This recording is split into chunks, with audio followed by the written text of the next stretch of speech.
Assalamualaikum warahmatullahi wabarakatuh. Halo sebelumnya perkenalkan nama saya Intan Safitri dengan NPM 23412047 kelas akuntansi 23A. Di sini saya akan membuat video pembelajaran dengan tema aspek hukum dalam studi kelayakan bisnis.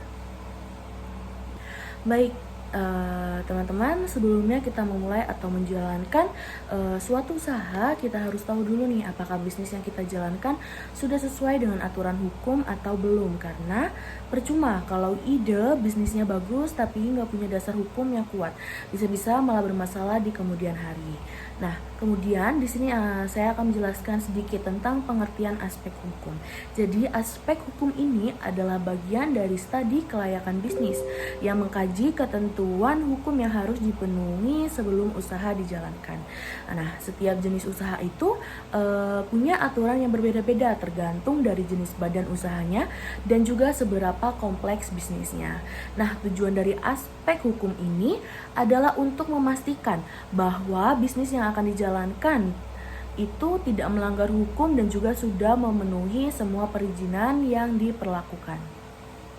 Nah, hal-hal yang perlu dipahami dalam aspek hukum dalam studi kelayakan bisnis ini ada 3 hal utama yang harus kita pahami dalam aspek hukum ini, yaitu yang pertama adalah legalitas usaha. Jadi, legalitas usaha ini artinya usaha yang dijalankan harus punya dasar hukum yang sah, misalnya usaha harus terdaftar secara resmi, kemudian punya izin usaha dan juga tidak bertentangan dengan undang-undang. Nah, yang kedua itu adalah ketepatan badan hukum. Jadi sebelum mulai bisnis kita harus menentukan dulu nih bentuk badan hukumnya, kemudian apakah mau dijalankan secara perorangan, kemudian dalam bentuk CV atau PT atau juga koperasi. Nah, pemilihan badan hukum ini juga penting karena akan memengaruhi tanggung jawab hukum, modal dan juga cara kerja usahanya. Nah, yang ketiga atau yang terakhir itu adalah persyaratan perizinan. Nah, setiap bisnis wajib punya izin, baik izin usaha, izin lokasi maupun dokumen pendukung lainnya. Tanpa izin yang lengkap, usaha bisa dianggap ilegal dan juga bisa ditutup oleh pemerintah. Kemudian beralih ke jenis-jenis badan hukum. Nah, secara umum ada beberapa bentuk badan hukum yang bisa dipilih, yaitu yang pertama perusahaan perseorangan, yang dimana perusahaan perseorangannya itu adalah usaha yang dimiliki satu orang, biasanya cocok untuk bisnis kecil, tipe bisnis kecil. Kemudian yang kedua itu adalah firma. Jadi firma itu usaha yang didirikan oleh 2 orang atau lebih dari tanggung jawabnya ditanggung bersama, itu adalah firma. Kemudian jika CV atau perseorangan komanditer itu adalah yang terdiri dari sekutu aktif dan sekutu pasif. Nah, jika perseorangan terbatas atau PT yaitu adalah badan hukum dengan modal terbagi atas saham. Nah, ini juga PT ini biasanya juga dipakai untuk usaha yang lebih besar. Nah, yang terakhir koperasi. Jadi koperasi itu usaha yang dikelola secara bersama untuk kepentingan anggotanya. Nah, pemilihan badan hukum ini harus sesuai dengan kebutuhan dan juga skala usaha kita. Next, saya akan membahas tentang sumber data untuk analisis hukum. Nah, dalam melakukan kajian aspek hukum, kita memerlukan 2 jenis data. Yang pertama data primer. Nah, data primer ini adalah data yang diperoleh langsung dari lapangan, misalnya hasil wawancara dengan masyarakat sekitar, pihak pemerintah daerah dan juga lembaga perizinan. Nah, yang kedua itu adalah data sekunder. Jadi data sekunder ini data yang diperoleh dari literatur atau dokumen yang sudah ada seperti peraturan perundang-undangan, dokumen hukum, dan panduan perizinan usaha. Nah, contoh dokumen yang diperlukan itu agar usaha kita bisa dinyatakan layak secara hukum, biasanya diperlukan beberapa dokumen seperti izin usaha.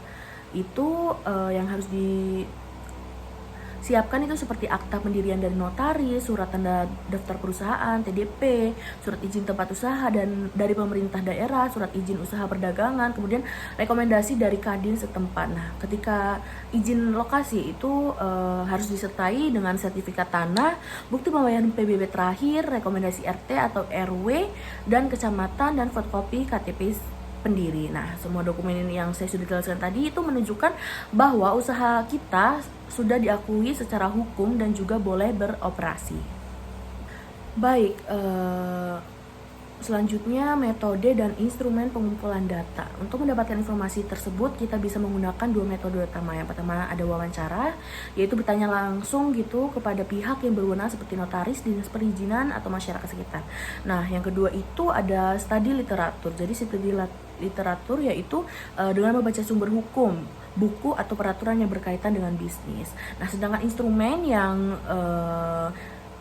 digunakan biasanya itu berupa pertama pedoman wawancara yang berisi pertanyaan dan hasil tanggapan responden. Nah, yang kedua itu checklist kelengkapan dokumen.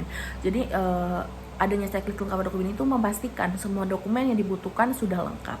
Selanjutnya beralih ke analisis data. Setelah semua data terkumpul, dilakukan analisis kualitatif, yaitu dengan membandingkan kondisi usaha dengan ketentuan hukum yang berlaku. Misalnya kita bisa lihat nih apakah usaha tersebut sudah memenuhi syarat perizinan, sudah memiliki dokumen hukum yang lengkap, atau masih ada yang kurang. Kalau semua ketentuan sudah terpenuhi, maka usaha tersebut layak secara hukum untuk dijalankan. Nah, dari kesimpulan yang sudah dijelaskan tadi, suatu ide bisnis dapat dinyatakan layak secara hukum apabila memenuhi seluruh ketentuan hukum dan juga perizinan yang berlaku. Jadi sebelum kita mulai berbisnis, penting banget untuk memperhatikan aspek hukumnya supaya kedepannya usaha kita ini bisa berjalan aman, legal dan juga berkelanjutan. Oke, mungkin itu saja penjelasan dari saya tentang aspek hukum dalam studi kelayakan bisnis. Semoga penjelasan ini bisa menambah pemahaman teman-teman semua tentang pentingnya legalitas dan izin dalam dunia usaha. Terima kasih sudah menyimak dan juga semoga bermanfaat bagi kalian. Saya akhiri, wassalamualaikum warahmatullahi wabarakatuh.